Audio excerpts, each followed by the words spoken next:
Kuna utofauti mkubwa kati ya kumpenda mwanaume na kujipoteza kwa ajili ya mwanaume. Wanawake wengi wanadhani kuwa kadiri unavyojitoa, unavyonyenyekea kupitiliza na unavyokubali kila kitu, ndivyo mwanaume atakavyokupenda zaidi.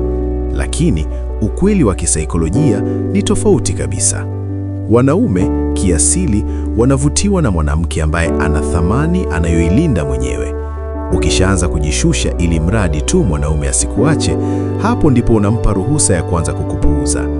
Leo nitakupa mambo 6 yanayopunguza thamani yako mbele ya mwanaume unayempenda, na nitakupa suluhisho la jinsi ya kurudisha heshima yako. Jambo la kwanza ni kuwa available wakati wote. Too much availability. Unakuwa mwanamke ambaye huna kazi, huna ratiba, huna marafiki, unamsubiri mwanaume tu. Ukipigiwa simu sasa hivi, unapokea. Ukiambiwa njoo, unakwenda bila kuuliza. Mfano, mwanaume anakupigia simu saa 5 usiku akiwa klabu na washikaji zake, anakuambia, mpenzi, njoo hapa Sinza mara moja. Na wewe unakurupuka kitandani na kwenda. Kwa nini inapunguza thamani? Unamwonyesha kuwa huna maisha yako binafsi na muda wako hauna thamani. Anaanza kukuona kama kitu cha akiba, option. Suluhisho: kuwa na ratiba yako. Sio kila simu lazima upokee mara moja, na sio kila mwaliko wa ghafla lazima ukubali. Mwambie kwa upole, ningependa kuja, lakini leo nina ratiba nyingine, labda kesho. Hii inamfanya ajue kuwa muda wako ni wa thamani na lazima auombe mapema. Jambo la pili ni kumuandama kwa meseji na simu, clinginess. Kuna wanawake ambao wakituma meseji na isijibiwe ndani ya dakika 5, wanaanza kutuma meseji zingine 10 za kulalamika. Mbona unanipuuza? Uko na nani? Hunitaki tena?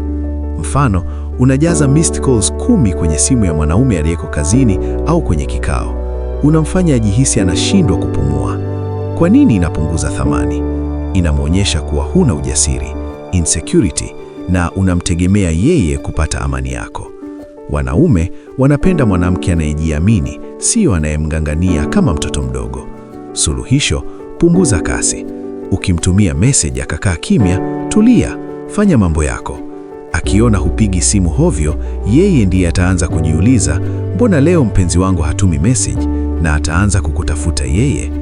Kosa la 3 ni kujitolea kugharamia kila kitu, financial overinvestment. Kuna wanawake wanadhani kuwa wakimlipia mwanaume kodi, wakimnunulia nguo au kumkopesha hela kila siku ndio atawapenda zaidi. Hapo unajigeuza kuwa ATM badala ya kuwa mpenzi. Mfano, unajua mwanaume hana hela, unaanza kumpa pocket money au kumlipia bili zake zote ili asikuache. Kwa nini inapunguza thamani? Inaua asili ya kiume ya kutafuta na kulinda, provider instinct. Mwanaume anaanza kukuona kama mfadhili na heshima inapotea.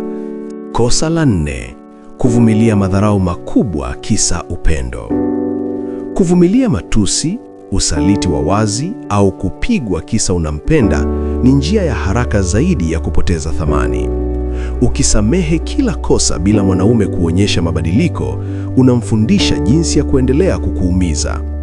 Mfano, mwanaume anakusaliti na mwanamke wa jirani. Unagundua, unalia, lakini kesho yake unampikia chakula unachopenda na kuendelea kama hakuna kilichotokea. Kwa nini inapunguza thamani? Anajua kuwa huyu hata nimfanyie nini haendi popote. Heshima inaishia hapo. Suluhisho: weka mipaka, boundaries. Mwambie, nakupenda, lakini siwezi kuvumilia dharau ya aina hii. Nikiona inajirudia, nitachukua maamuzi ya kulinda utu wangu. Onyesha kuwa upendo wako una masharti ya heshima. Kosa la 5: kujishusha mbele ya marafiki zake au ndugu zake. Kuna wanawake wanajifanya watumwa mbele ya marafiki wa mwanaume ili aonekane ni mke mwema. Unajichezesha, unacheka kila utani wao hata kama unakuuma, na unawatumikia kupitiliza. Mfano, washikaji zake wanakuja nyumbani, unaanza kuwapikia na kuwafanyia kila kitu huku wao wakikuchukulia kama mhudumu wa baa. Kwa nini inapunguza thamani? Mwanaume wako ataanza kukuona huna class. Marafiki zake wasipokuheshimu, na yeye hata kuheshimu. Suluhisho: Kuwa mkarimu, lakini weka mipaka. Watambue marafiki zake kwa heshima, lakini usijishushe utu wako ili kuwafurahisha. Mwanamke mwenye msimamo ndiye anayeheshimika kwenye kundi la wanaume. Kosa la 6: kumzungumzia ex wako au mapungufu yako ya zamani. Kuanza kumsomea mwanaume wako orodha ya wanaume waliokuacha au waliokuumiza zamani kunamfanya aanze kukuona kama mtu ambaye hana soko au ana matatizo. Mfano, kila mkikao unamwambia, unajua mimi nina gundu la mapenzi, wanaume wote wananiacha. Kwa nini inapunguza thamani? Unamtengenezea picha kuwa wewe ni bidhaa iliyoharibika, damaged goods. Anaanza kuwaza, kama wengine walimwacha, labda na mimi ninaweza kumwacha tu. Suluhisho: jenga picha ya mwanamke mshindi. Zungumzia mambo unayofurahia sasa na ndoto zako za baadaye. Maisha yako ya zamani yabaki huko huko. Akikuona unajithamini, na yeye atakuona ni hazina inayopaswa kulindwa.